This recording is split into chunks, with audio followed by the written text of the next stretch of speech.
Gruesome tales from the dead house, and this one here is called The Moving Skull.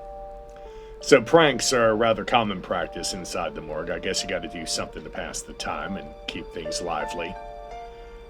There are numerous accounts of medical students that, lie around, play dead, wanting to prank their fellow students. The pranks of haunts throughout the morgue. But in this case, it was written in a New Orleans newspaper back in 1894 that a doctor once had a patient that had an aneurysm.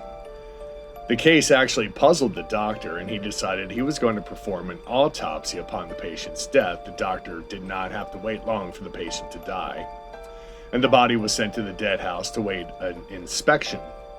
The doctor went into the dead house an hour before midnight. There he cut open and examined his former patient. As the doctor did his work by one lit gas burner, he heard a shuffling noise from the corner of the room. It caught him off guard because he believed that he was the only living person in that room.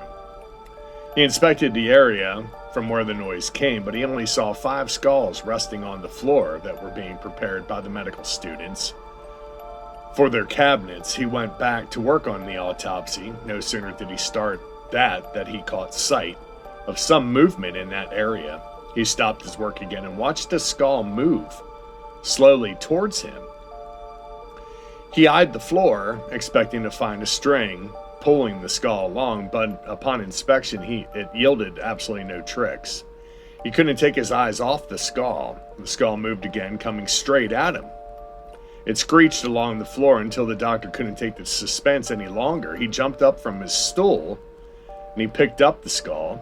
Well, inside was a rat that had managed to get itself stuck inside the brain cavity. The rat was freed, and the doctor went back to work.